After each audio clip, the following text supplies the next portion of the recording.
Praise lord. Good morning. ప్రభు యేసుక్రీస్తు ప్రభు నామంలో మీ అందరికీ హృదయపూర్వకంగా వందనాలు తెలియపరుస్తున్నాం. ఈరోజు మన అంశం ఏంటంటే సమాధానం. చూడండి, పరిశుద్ధ గ్రంథంలో మనం గమనించినట్లయితే ఇక్కడ లూకా సువార్త 19వ అధ్యాయము 41వ వచనంలో యేసుక్రీస్తు ప్రభు ఒక పట్టణమును సమీపించినప్పుడు దాన్ని చూచి దాని విషయమై ఏడ్చి, నీవు ఈ దినమందైనను సమాధాన సంబంధమైన సంగతులను తెలుసుకొని ఎలా నీకెంతో మేలు, కానీ ఇప్పుడు అవి నీ కనులకు మరుగు చేయబడి ఉన్నవి అంటున్నాడు. చూడండి, యేసుక్రీస్తు ప్రభు ఒక పట్టణానికి సమీపించి ఆ పట్టణాన్ని చూసి ఏడ్చి, సమాధానం అనే సంగతులు నువ్వు తెలుసుకొని ఉండడం మేలు, కానీ ఇప్పుడు నీకు అవకాశం లేదంటున్నాడు. చూసారా, ఒక పట్టణం గురించి యేసయ్య ఏడుస్తున్నాడు. మనం నినివే పట్టణం గురించి మనకు తెలుసు. ఆ పట్టణంలో ఎంతోమంది ఉన్నారని దేవుడు చెప్తాడు. అలాగే ఇక్కడ కూడా ఒక పట్టణాన్ని చూసి సమాధాన సంబంధమైన విషయాలు తెలుసుకొని ఉంటే ఎంత మేలు. అది తెలియలేదు కాబట్టి ఇక నీకు అవకాశం కూడా లేదంటున్నాడు. ఎందుకు సమాధానానికి అంత ప్రాధాన్యత ఇచ్చారు అనేది ఈరోజు మనం చూద్దాం. చూడండి, ఫిలిప్పీలకు రాసినటువంటి పత్రిక 4వ అధ్యాయము మనం చూసినట్లయితే 4వ వచనం నుంచి, ఎల్లప్పుడూ ప్రభువునందు ఆనందించుడి, మరలా చెప్పుదును ఆనందించుడి, మీ సహనమును సకల జనులకు తెలియబడనీయుడి, ప్రభు సమీపంగా ఉన్నాడు, దేనిని గురించి చింతపడొద్దు, కానీ ప్రతి విషయంలో ప్రార్థన విజ్ఞాపనల చేత కృతజ్ఞతాపూర్వకంగా మీ విన్నపములు దేవునికి తెలియజేయడి. అప్పుడు సమస్త జ్ఞానమునకు మించిన దేవుని సమాధానము యేసుక్రీస్తు వలన మీ హృదయములకు మీ తలంపులకు కావలియుండును. చూసారా, సమస్త జ్ఞానమునకు మించిన దేవుని సమాధానం అంటున్నాడు.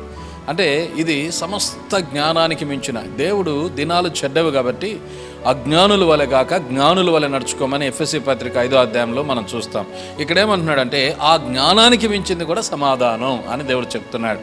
అందుకంటే దేని గురించి చింతించాల్సిన అవసరం లేదు. దేవుడు చెప్తున్నాడు, ఎప్పుడు సంతోషంగా ఉండండి, ఎల్లప్పుడూ అంటే 24 hours సంతోషించండి, ఆనందించండి ప్రభువునందు అంటున్నాడు. మరలా చెప్పుదును ప్రభువునందు ఆనందించండి అంటున్నాడు. కాబట్టి దేవునిలో ఎప్పుడు ఆనందమే, సంతోషమే. అది మనం గుర్తించాలి. ఎప్పుడంటే మనము ప్రతి విషయంలో దేని గురించి చింతించకుండా ప్రార్థన విజ్ఞాపనలు చేసినప్పుడు జ్ఞానానికి మించిన దేవుని సమాధానం మనకు హృదయాల్లో ఉంటుందని దేవుడు తెలియపరుస్తున్నాడు. ఈ భూమి మీద కోట్లు డబ్బులు పెట్టినా సమాధానం రాదండి.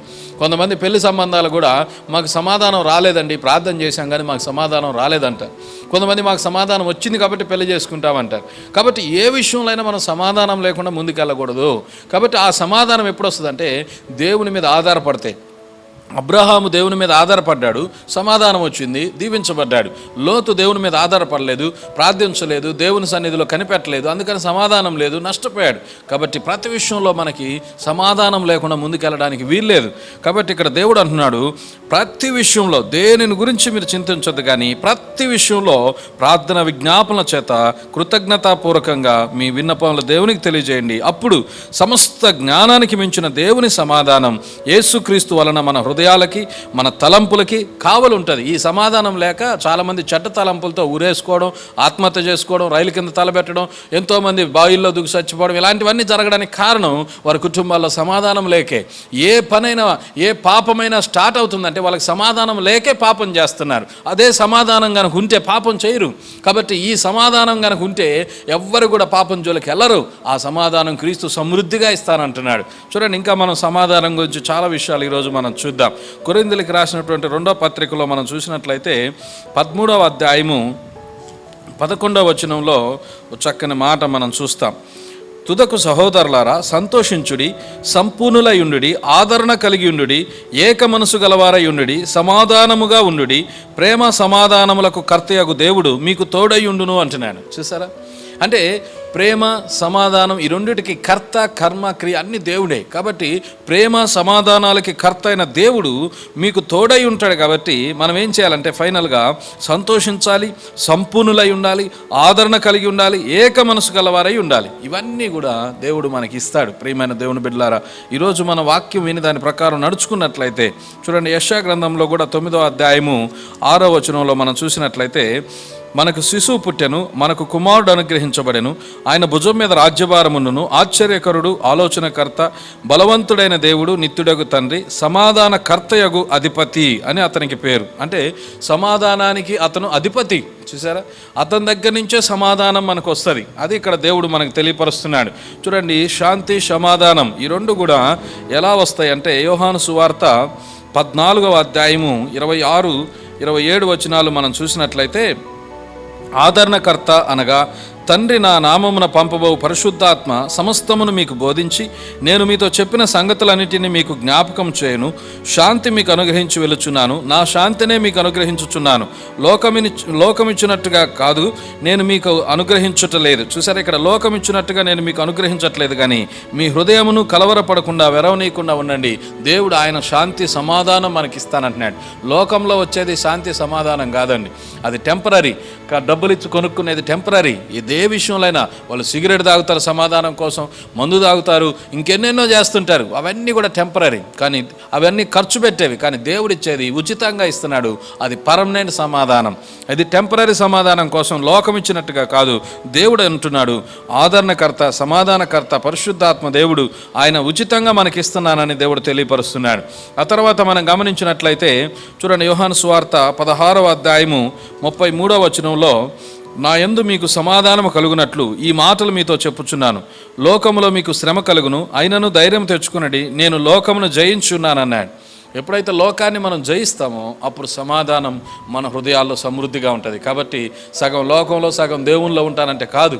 అలా ఉంటే టెన్షన్ లైఫ్ ఉంటుంది, సమాధానం సమృద్ధిగా ఉండదు. దేవుడు చెప్తున్నాడు, లోకానికి దూరంగా యేసయ్యకి దగ్గరగా దేవుని సన్నిధిలో ప్రార్థనలో వాక్యంలో గడుపుతూ ఉంటే మన ఇంట్లో సంతోషం సమాధానం ఉంటుందని దేవుడు తెలియపరుస్తున్నాడు. ఆ తర్వాత మనం గమనించినట్లయితే చూడండి, కొలసీలకు రాసినటువంటి పత్రిక 1వ అధ్యాయము 19వ వచనం నుంచి మనం చూసినట్లయితే అక్కడ చక్కని మాట దేవుడు చెప్తున్నాడు. ఆయన యందు సర్వసంపూర్ణత నివసింపవలననియు ఆయన శిలువ రక్తము చేత సంధి చేసి ఆయన ద్వారా సమస్తమును, అవి భూలోకమందున్నవైనను పరలోకమందున్నవైనను, వాటన్నిటిని ఆయన ద్వారా తనతో సమాధానపరచుకోవడం వలన తండ్రి అభిష్టమాయను. చూసారా, యేసుక్రీస్తు ప్రభు రక్తం ద్వారా ఆ భూలోకమందు కానీ పరలోకమందు అన్నిటి దేవునితో సమాధానపరచుకోవడం తండ్రి అభిష్టమాయను. ఆయన రక్తం చిందించడం వలన పాప క్షమాపణ కలిగి మనం దేవునితో సమాధానపరచబడుతున్నామని దేవుడు తెలియపరుస్తున్నాడు. ఆ తర్వాత రోమపత్రిక 5వ అధ్యాయం 1వ వచనంలో కూడా మనం గమనించినట్లయితే చూడండి, చక్కని మాట అక్కడ మనం చూస్తాం. కాబట్టి విశ్వాస మూలమున మనము నీతిమంతులుగా తీర్చబడి మన ప్రభువైన యేసుక్రీస్తు ద్వారా దేవునితో సమాధానము కలిగి ఉందము. విశ్వాసం అంటే ఇప్పుడు మనం వినేదే వాక్యం. ఈ వాక్యం వినుట వలన మనకేం కలుగుతుందంటే విశ్వాసం కలుగుతుంది. ఈ విశ్వాసం లేకుండా దేవునికి ఇష్టడైనట అసాధ్యం. కాబట్టి ఈ విశ్వాసం దేవుని మాటలు, అందుకే యేసయ్య అన్నాడు, ఇదిగో సమాధాన సంబంధమైన మాటలను విని ఎంత మేలు, అది ఇప్పుడు అవకాశం లేదన్నాడు అక్కడ ఆ పట్టణాన్ని చూసి. ఇక్కడ దేవుడు కూడా అదే చెప్తున్నాడు, విశ్వాసం వలన దేవుని మాటలు వినుట వలన నీకు సమాధానం వస్తుంది. అది కొంతవరకే, మనకి యెహోవా దొరుకు కాలం మంది ఆయన వెతకండి అంటున్నాడు. ఆ టైం అయిపోయిందంటే ఇక మళ్ళీ అవకాశం కూడా ఉండదు. అది ఇప్పుడు మనం లాక్డౌన్లో కూడా మనం చర్చిలకు రావడానికి లేదు, ఎక్కడ వాక్యాలు వినడానికి మనం ఇప్పుడు ఆన్లైన్లో వినాల్సిందే. కానీ అందుకే దేవుడు చెప్తున్నాడు, ప్రియమైన దేవుని బిడ్డ, ఇప్పుడు మనము ఆ అవకాశం ఉన్నప్పుడే ఆ పట్టణాన్ని చూసి యేసయ్య అంటున్నాడు, ఇదిగో నువ్వు సమాధాన సంబంధమైన విషయాలు వినుంటే ఎంత మేలు, కానీ ఇప్పుడు అవకాశం లేదు అంటున్నాడు. ఆ పరిస్థితి తెచ్చుకోవద్దని దేవుడు చెప్తున్నాడు. దీపం ఉండగానే మనం ఇల్లు చక్కబెట్టుకోవాలి. దీపం అంటే దేవుని వాక్యం. కాబట్టి ఇక్కడ మనం గమనించినట్లయితే చూడండి, కొలసి పత్రిక 3వ అధ్యాయము 12వ వచనంలో చక్కని మాట మనం చూస్తాం. ఇక్కడ మనం గమనిస్తే, కాగా దేవుని చేత ఏర్పరచబడిన వారు పరిశుద్ధులు, ప్రియులైన వారికి తగినట్టు మీరు జాలిగల మనసును, దయాలత్వమును, వినయమును, సాత్వికమును, దీర్ఘశాంతమును ధరించుకునడి. ఎవడైనను తనకు హాని చేసినని ఒకడు అనుకుని అలా ఒకరినొకడు సహించుచు ఒకరినొకడు క్షమించుడి. ప్రభువు మిమ్మల్ని క్షమించులాగున మీరును క్షమించుడి. వీటన్నిటి పైన పరిపూర్ణతకు అనుబంధమైన ప్రేమను ధరించుకోండి. క్రీస్తు అనుగ్రహించు సమాధానము మీ హృదయములలో ఏలుచుండనీయుడి. ఇందుకొరకే మీరు ఒక్క శరీరంగా పిలువబడితిరి, మరి కృతజ్ఞులై ఉండండి అంటున్నాడు. కాబట్టి క్రీస్తు అనుగ్రహించు సమాధానం మన హృదయాల్లో ఏలుచుండాలి. అంతేగాని ఆ సమాధానం లేకుండా మన హృదయాల్లో ఉంటే మన జీవితం ఇల్లు ఒక నరకంలాగా ఉంటుంది. ఆ సమాధానం మన హృదయాల్లో ఏలాలంటే ఈ లక్షణాలన్నీ ఉండాలని దేవుడు చెప్తున్నాడు. మళ్ళీ మనం ఒకసారి రిపీట్గా వచనాలు మనం చదువుకుంటూ ఉంటే మంచిది. ఇంకా మనం ముందుకెళ్ళినట్లయితే చూడండి, యెషయా గ్రంథము 48వ అధ్యాయము 22వ వచనంలో మనం చూసినట్లయితే ఎవరికి సమాధానం ఉండదు అంటే అది కూడా దేవుడు చెప్తున్నాడు. యెషయా గ్రంథము 48వ అధ్యాయం 22వ వచనంలో దుష్టులకు నెమ్మది ఉండదని యెహోవా సెలవిస్తున్నాడు. దుష్టులు మోసపోకుడు, దుష్ట సాంగత్యం, మంచి నడవని చెరుపును, దుష్టుని లక్షణాలు అవి చెడ్డ లక్షణాలు, సాతాను స్వభావం కలిగిన వారు, వాళ్ళకి నెమ్మది ఉండని దేవుడు చెప్తా ఉన్నాడు. అలాగే యెషయా గ్రంథము 57వ అధ్యాయంలో కూడా మనం చూసినట్లయితే అక్కడ కూడా 21వ వచనంలో 20 నుంచి, భక్తిహీనులు కదులుచున్న సముద్రం వంటి వారు, అది నిమ్మలింపనేరదు, దాని జలములు బురదను మైలను పైకి వేయును, దుష్టులకు నెమ్మదుండదని నా దేవుడు సెలవిస్తున్నాడు. భక్తిహీనులు, దుష్టులు వీళ్ళంతా ఈక్వల్, వాళ్ళకి సమాధానం ఉండదని దేవుడు తెలియపరుస్తున్నాడు. అయితే 59వ అధ్యాయం 8వ వచనంలో మనం చూసినట్లయితే, శాంత వర్తమానము వారు ఎరుగరు, వారి నడవడులలో న్యాయం కనబడదు, వారు తమ కొరకు వంకర త్రోవలు కల్పించుకొనుచున్నారు, వాటిలో నడుచువాడు ఎవడనూ శాంతి నొందడు. వంకర త్రోవలు చూసారా, కొంతమంది క్రైస్తవులు వాళ్ళ ఇష్టానుసారంగా వంకర త్రోవలు కల్పించుకుంటున్నారు. ఆ వంకర త్రోవలు వాళ్ళంతటా వాళ్ళే కల్పించుకుంటున్నారు. వాళ్ళ స్వబుద్ధిని ఆధారం చేసుకొని దేవుని వాక్యానికి వ్యతిరేకంగా, సంఘానికి, సేవకులకు వ్యతిరేకంగా వంకర త్రోవలు వాళ్ళే కల్పించుకుంటున్నారు. నీ స్వబుద్ధిని ఆధారం చేసుకొని నువ్వు చేసేది నీకు కరెక్టే అనిపిస్తుంది, కానీ అది దేవుని దృష్టిలో కరెక్ట్ కాదు. మోషే చేసేది కరెక్టే, కానీ అక్కడున్న ప్రజలకు అది కరెక్ట్ అనిపించలే. లక్షల మంది రాలిపోయారు అరణ్యంలో. అలాగే కోరాహు, ఇంకా చాలామంది. కాబట్టి ప్రియమైన దేవుని బిడ్డ, మనం అనుకునేది కరెక్ట్ కాదు. దేవుని చిత్త ప్రకారం, వాక్య ప్రకారం మనం జీవించాలి. నీ అంతటా నీవే వంకర త్రోవలు కల్పించుకొని నేను చేసేది కరెక్టే అనుకుంటే అది కరెక్ట్ కాదని దేవుడు తెలియపరుస్తున్నాడు. కొంతమందికి సైతాన్ అలా తెలియపరుస్తుంది, నువ్వు చేసేది కరెక్టే అనుకుంటారు, కానీ చివరికి ఆ మార్గం నిత్య నరకానికి తీసుకెళ్తుందని. వంకరగా వెళ్ళేది సర్పం, పాము వంకరగా వెళ్తుంది, ఆ స్వభావం నీలో ఉండొద్దని దేవుడు తెలియపరుస్తున్నాడు. కాబట్టి ఇంకా మనం పేతురు పత్రికలో చూస్తే చివరిగా మాట చదివి ప్రార్థన చేసుకుందాం. 1 పేతురు పత్రిక 3వ అధ్యాయము 10వ వచనంలో మనం చూసినట్లయితే, జీవమును ప్రేమించి మంచి దినములు చూడగోడువాడు చెడ్డదానిని పలకుండా తన నాలుకను, కపటపు మాటలు చెప్పకుండా తన పెదవులను కాచుకొనవలెను. అతడు కీడు నుండి తొలగి మేలు చేయవలెను, సమాధానమును వెతికి దాన్ని వెంటాడవలెను. దేవుడు చెప్తున్నాడు, సమాధానాన్ని వెతికి దాన్ని వెంటాడు. ఎక్కడ దొరుకుతుంది? దేవునిలోనే దొరుకుతుంది. కాబట్టి జీవమును అంటే నిత్య జీవాన్ని ప్రేమించి మంచి దినాలు చూడగోరవాడు. వాళ్ళు ఏం చేయాలంటే చెడ్డదాన్ని పలకకుండా నాలుకను కంట్రోల్ చేసుకోవాలి. చాలామంది ఇష్టానుసారంగా మాట్లాడుతున్నారు, ఇష్టానుసారంగా ఫోనుల్లో లేకుంటే టీవీల్లో ఎక్కడ చూసినా వాట్సాప్లో స్టేటస్లో వాళ్ళ ఇష్టానుసారంగా వాళ్ళు పెడుతున్నారు. అది కరెక్ట్గా దేవుని వాక్యానుసారంగా నువ్వు ఉంటున్నావా? నీ మాటలు ఎలా ఉన్నాయి? మనిషి ముందు ఒకలాగా, మనిషి వెనకాల ఒకలాగా. ఇది పాము స్వభావం, వంకర త్రోవలు కల్పించుకునేవారి స్వభావం. అందుకే దేవుడు అన్నాడు, నువ్వు మంచిగా బతకాలని, మంచి దినాలు చూడాలని నువ్వు అనుకుంటే మంచి జీవితం జీవించమని దేవుడు చెప్తున్నాడు. ప్రసంగి గ్రంథంలో కూడా ఈ మాట మనం చూస్తాం. చూడండి, ప్రసంగి గ్రంథం 12వ అధ్యాయము 1వ వచనం నుంచి మనం చూసినట్లయితే అక్కడ కూడా ఈ మాట అంటాడు, దుర్దినములు రాకముందే ఇప్పుడు వీటి యందు నాకు సంతోషం లేదని చెప్పు, సంవత్సరములు రాకముందే, ఇక్కడ నీ బాల్య దినముల నుంచే నువ్వు దేవుని జ్ఞాపకం చేసుకొని ఆయన వాక్య ప్రకారం జీవించమంటున్నాడు. ఆ తర్వాత మనం చూసినట్లయితే చూడండి, తిమోతికి రాసినటువంటి 2వ పత్రికలో కూడా మనం చూసినట్లయితే అక్కడ కూడా ఇదే మాట మనం చూస్తాం. 2వ అధ్యాయం 22వ వచనంలో, నీ యవనేచ్ఛల నుండి పారిపోము, పవిత్ర హృదయులై ప్రభువుకు ప్రార్థన చేయవారితో కూడా నీతిని, విశ్వాసమును, ప్రేమను, సమాధానమును వెంటాడు. నువ్వు ఎవరితో స్నేహం చేస్తున్నావు? ప్రార్థనా పరులతో స్నేహం చేయి. అంతేగాని నీకు అనుకూలంగా ఉన్న వారితో నువ్వు స్నేహం చేసి నీకు అనుకూలంగా మాట్లాడుకోవడం కాదు. దేవుని బిడ్డలు ప్రార్థనా పరులతో గంటలు ప్రార్థించే వారితో స్నేహం చేసి దేవుడు చెప్తున్నాడు దాన్ని వెంటాడు. దేవుని వాక్యాన్ని తెలుసుకొని దాని ప్రకారం జీవించు.